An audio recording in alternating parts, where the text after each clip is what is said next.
All right, continuing on with the 60s. In 64, Ali fought Liston for the first time. There was some controversy to that fight with Ali saying that something was irritating his eyes, that maybe Liston's trainer had put something on his gloves. And then immediately, Ali won, obviously, gave his famous I shook up the world speech. There was a rematch, and then there was something called the Phantom Punch, which I just did a video on, where the blow that knocked out Liston, not out cold, but the one that knocked him out and then he didn't beat the count. A lot of people at first said it didn't hit or there was no punch.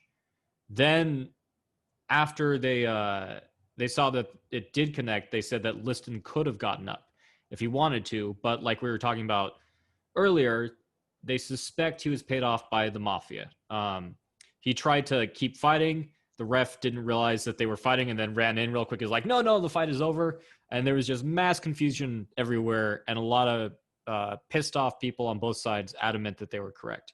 So, Roy, you knew Liston. Your brother was very close with Liston. You're very involved in that entire circle. I'd really be interested in hearing your opinion on both the first fight with the gloves apparently having some kind of oil on them. Yeah, and then the Phantom Punch too. Mm-hmm.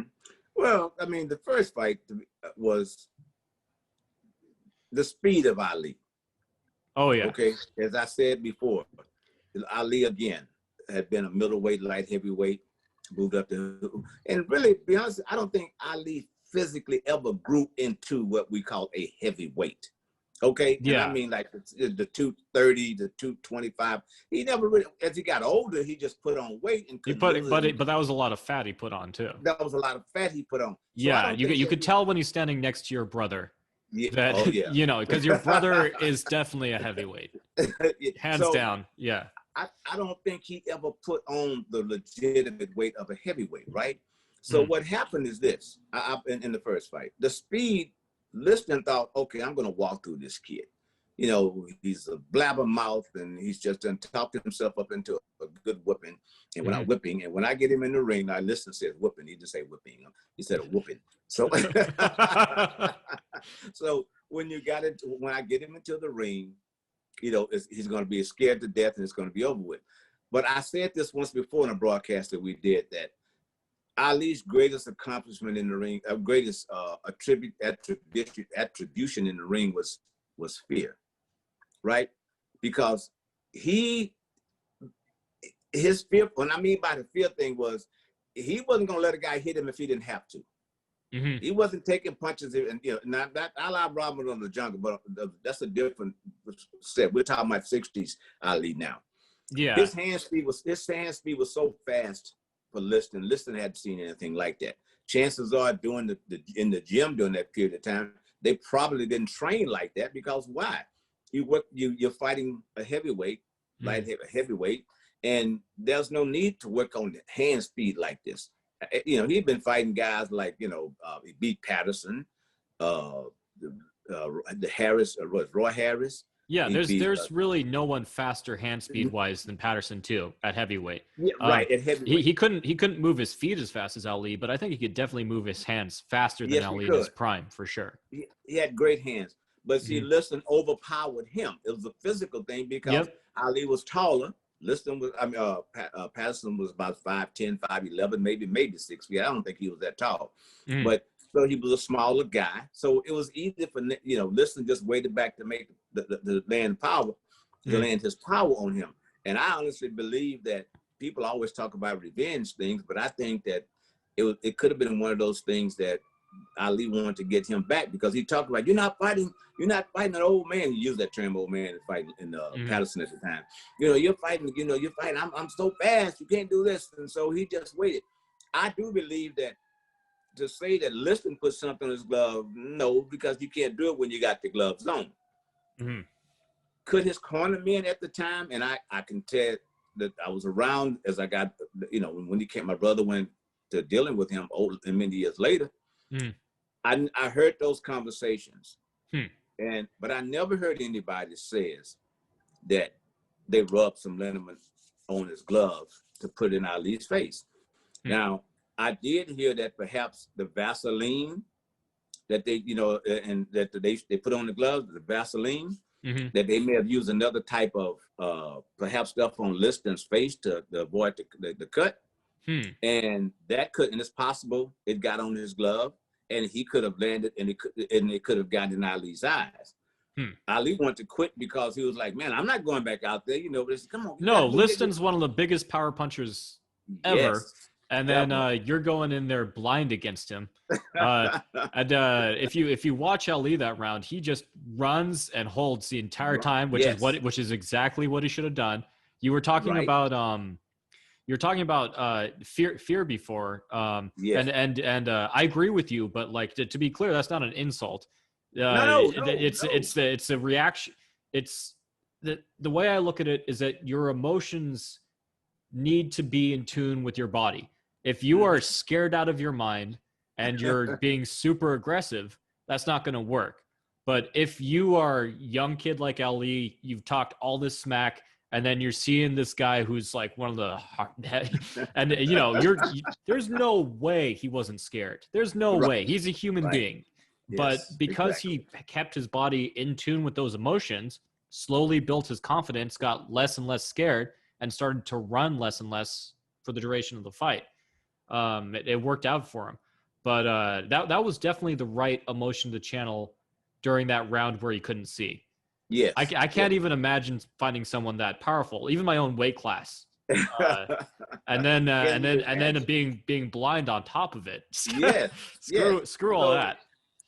Along with his ability, he already knew that if I can just get myself back together, now I'm going to go out here and that's what he did. He went out from that corner because if you notice, Liston's eyes by that time had the the swelling over the eyes. Yeah, Liston was a mess. So Ali decided at this moment, it's like, I want to hit you so fast and so many times, so hard, you're going to have to stop.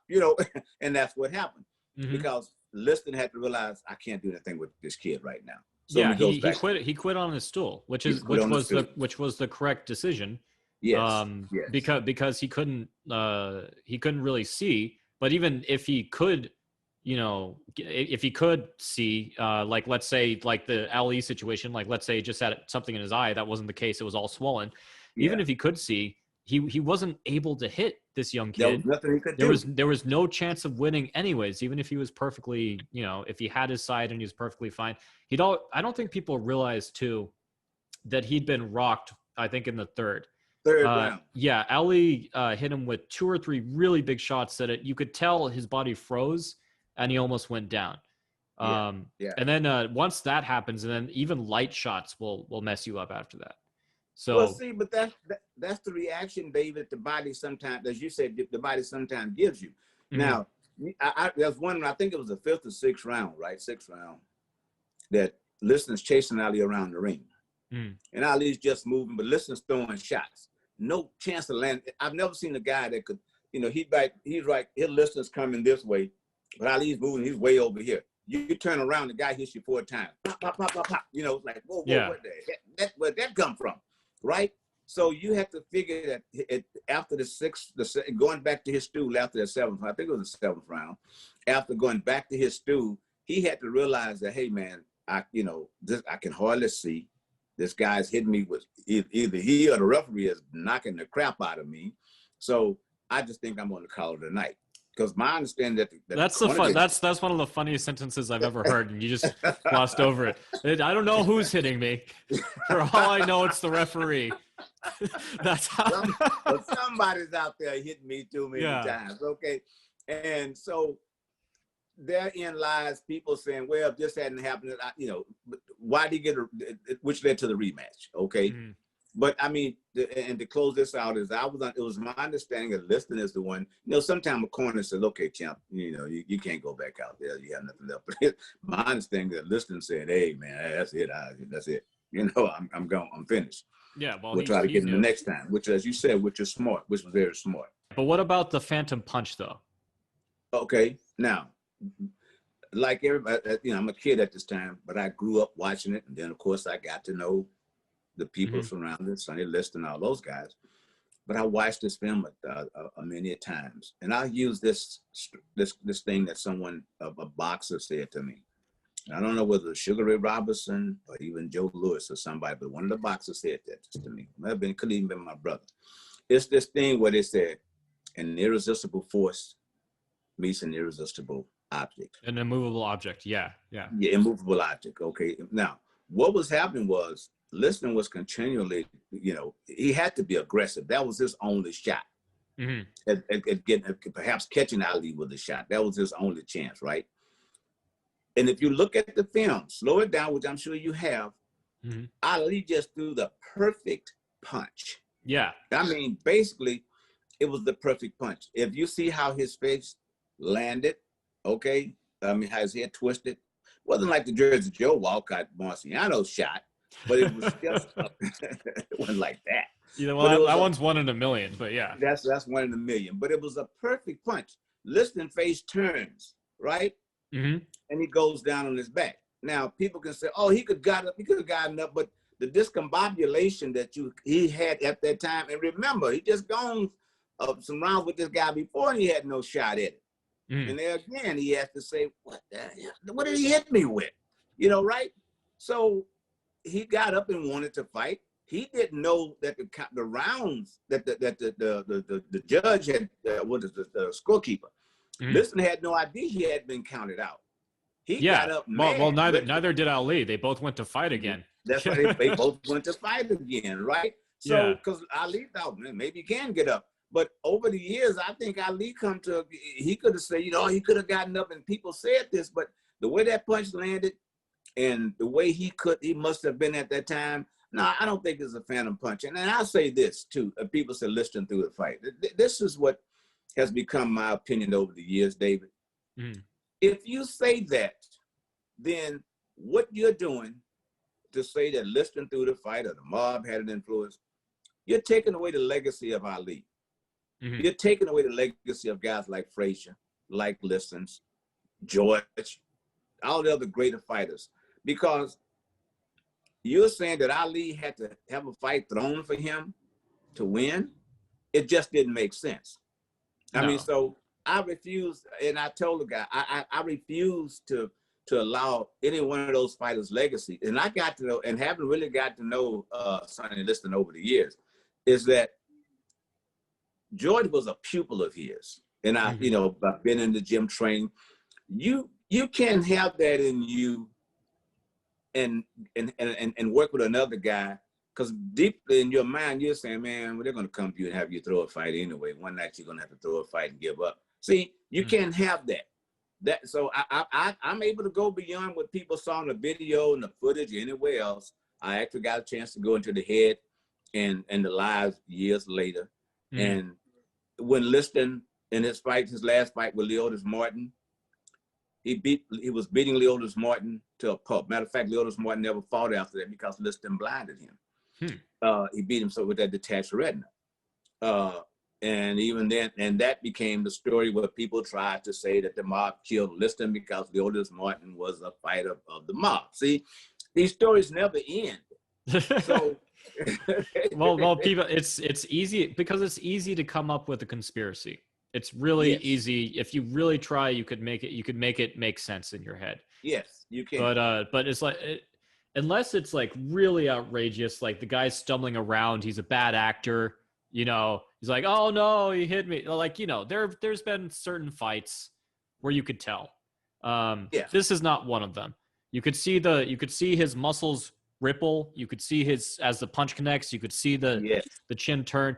They even had like a TV show I found on YouTube where they had Jack Dempsey and Rocky Marciano on there and to get their opinion on the Phantom Punch. And then they had like boxing experts, like someone who edited film and then like a newspaper writer. The other experts really greatly believed that it was that he threw the fight. But the two heavyweight champions said that it was very possible it was a knockout blow. Marciano said that the punch started out weak, but then Ali planted himself, and he said there was a good 6 inches of penetration, which is way more than you need. And we're going to get some comments on that, I'm sure, some jokes from that sentence. And, I realized as I said it, But Yeah. but also Jack Dempsey. Manscaped. I Yeah. can say, won't be for Manscaped. You just open yourself up, baby. Anyways. Okay.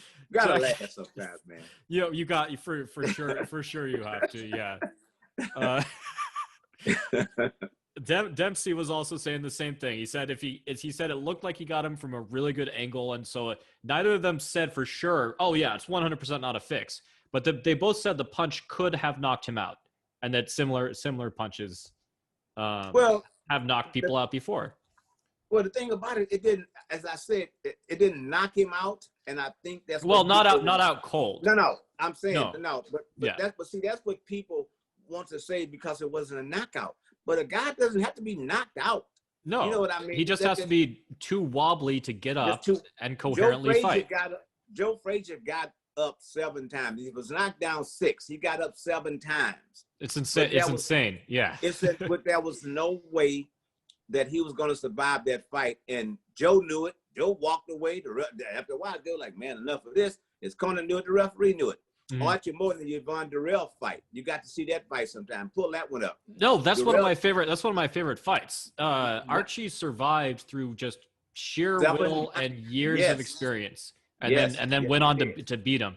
That was crazy. And knocked him out. You know that. Yeah. The thing about it, knocked him out. See, so when and each time you look at that blow, you saw a couple of those blows Archie got hit. Was like, oh my God, how did he get up? And then some, just a matter of, okay, the guy didn't hit him and he went down, but he got back up again. So for people to say, I think you affect the legacy. And boxing is the only combat sport, I think, that people say this has occurred through history more than it has. You had the Black Sox scandals and baseball back in the 20s, and you had Pete Rose, they said, bet on baseball because his team in the 70s, and you had some other guys in between, the guy that Arch Stickler played football, guys that did those things in those sports. But it's never brought up as much as people say, oh, what about the Phantom Punch? Listen, I've been in conversation with anybody, and I'm telling guys, man, boxing, what about the Phantom?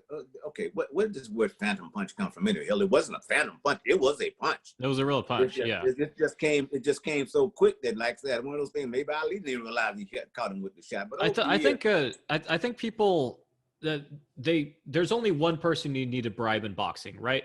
I mean, that's true for sports teams too, but if you bribe one guy and he throws something, then the rest of the team could still rally back and you still lose your money. So I get their point about that. But on the other hand, it's really hard to fake losing a fight well. It's hard, man. Anyone who's ever done any kind of like fight stunts or choreography, first of all, to sell it, you need to take a real punch. So no one wants to do that, even if they're getting a lot of money. But then you need to take a real punch and then fall down in a believable way. So you can't do it for one of the light shots. Everyone's going to know you're not going to get another. You can't fall down to like a jab that grazes you.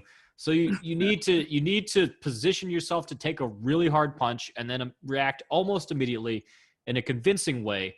And like it's very clear when it's fake. They used to do with Pride in Japan all the time. There was a lot of fake, basically like MMA fights, early MMA. There was a lot of fake fights. And I'd say 90% of the time, it's very, very easy to tell if it's a fake fight, if the person's getting knocked down for real or not. I mean, in that case, they do like really elaborate things sometimes. That's like a super obvious one. Like the guy would fall down to his knee, and then Boss Rutan or someone would like hop off his knee and then knee him in the head, and he falls back all dramatically, But a lot of them were just straight up set up, and you could usually always tell 100% of the time because boxers are not actors. It's not their profession. They're not stunt coordinators either. And if a guy's going to take a shot, those saying if you're going to throw a fight, why get beat the crap out of for 3 rounds or 4 rounds? You know what I'm saying? You go out there and you let it go. But I was listening the week afterwards to an ESPN show. And this is when I kind of started to really lose. I lost a lot of respect for those radio commentators anyway, disc jockeys, commentators, whatever they are. But I heard one of the guys was saying, we're going to have George Foreman's going to be on ESPN later on today. This is the morning guys. and they talked about accomplishment in boxing. And the guy says, well, what about George Foreman knocking out Michael Moore? Oh, well, that was a setup in the first place. I'm like, oh my God, who is this guy? And this is one of those two well-known guys in the morning. I don't have to say their names. I'm not going to say Greenberg and Golick. But but I'm giving him too much credit. But he actually said, that. I'm like, guys, I'd like to let him see you. It doesn't have to be the shot he hit more with it. Just let him hit you with any one of those shots. And the first thing he said, well, I'm not trained to be a boxer. Well, guess what? Nobody's chin is trained to be a boxer. If you look at how far his chin turned, yes, that punch. I've seen a video online. I'm not entirely sure if it's fake or not because anything online can be fake, but it looked real. There was this. I think it was like an Olympic gymnast, but she was like 5'5" maybe. And then this dude's teaching her how to punch, and he was trying to be tough. And he's like, yeah, just hit me right there on the chin. And then she hits him and turns his chin perfectly. And he's like wobbled. He needs to like sit down. And it looked real. And it's like, yeah, that's entirely possible. It's not likely that someone at her weight, even though she's an Olympic athlete, could wobble him. But if he stuck his chin out like that, and it was turned perfectly like it was, you don't need a whole lot of pressure. You really don't. You don't need a lot. It's just a placement. It's how that punch is placed. Here, your face is going this way. Then on the top of it off, the guy comes back and hits you with another one, knocks you this way. So it's like, and your body's going to react like, something, good night, boom, and you go. You try to get up, and I believe, again, with the phantom punch, as we started, talking, I think Liston, in his own mind, he lost control of the count. He jumped up, like you said. They continued to fight. There's no way. So I think you take away the legacy of Ali and some of the other greater fighters that he fought and that they fought each other when you say that. I can't say what the mob did or did not do, but I just do not believe. And that's why that happened. And that's why later on in the Leo Martin fight, you'll see when Liston went down, he's like blinking his eyes. And people are saying, well, he done the same thing. He had done that before. See, that leg, again, it just never goes away. If you accuse of it, well, he was blinking his eyes, but Martin hit him with a great shot. And they say that about they say that about Jack Johnson too. Yeah. It's like, well, if he's knocked out, why would he shield his eyes from the sun? I think people. I mean, I haven't looked too much into that one. For all I know, he did. He did. What do you call it? For all I know, yeah, he dived. As far as I know, he took a dive, but there's no evidence to that because shielding your eyes from the sun, you could be too wobbly, too messed up in the head, everything spinning to get up, but not be completely unconscious. And a lot of people don't seem to get that. Especially after about 78 rounds. Back in those days. Back in those days. In the hot sun. I can't remember how many rounds the fight was, but I'm sure it was like 25, 30, 40 rounds, So it's the thing, you go down and you go like, oh my God, and then you just say, I can't do it. I can't take it anymore. But who knows? There's no way to prove it. There's nothing, no conversation to say. But again, boxing has always been that one sport that if the guy's predicted to win, doesn't win, somebody wants to come up with a conspiracy to say this is what happened. And I refuse to do that, allow anybody that I talk to about this phantom punch with Ali and him and anybody else to say, look, because Ali was telling him, get up. He's like, no, I can't, man, what, 1, 2, maybe he's trying to wait on somebody. Like I said, again, who was doing the counting? I don't know. I never heard the count. I can't remember if I seen the referee because the referee was trying to move Ali back. Yeah, he would. The count started. A lot of people don't understand that. I don't know if it was this way back then. I think it was still the same. The count starts. Someone else starts the count, and then the referee. The referee looks over to them. I'm sure it was the same back then. So the ref was just trying to get Ali to a neutral corner, which Ali, of course, always refused to do. He loved to showboat and just stand over the guy, So I could understand Liston, A, being too wobbly to get up, and then B, not knowing where the count was too. Yes. On top of that. And that just seems and then he was willing to fight again. He didn't, you know, if it was a fix, that's the word I was looking for before my brain Right. betrayed me. If it was a fix, then why didn't he just pretend he was knocked out cold? Right. You know, why did he get up and fight again when he didn't need to? It doesn't make any sense. And that was a very unfamiliar position for him to be knocked down. Yeah. See, that's another thing. It was like I imagine, yeah. Yeah, I was unfamiliar with him. You know, like George said when he went down in Zaire, man, I found myself on the ground. Like, where am I? You're not familiar with the canvas. It was a new experience. It's a new experience, and I think that's what it was all about. But you know, I tell people, let's not destroy these guys' legacies. Let them have what they was, because now that's what you have to say, that he didn't win the title; it was given to him again. You know, and I don't believe that.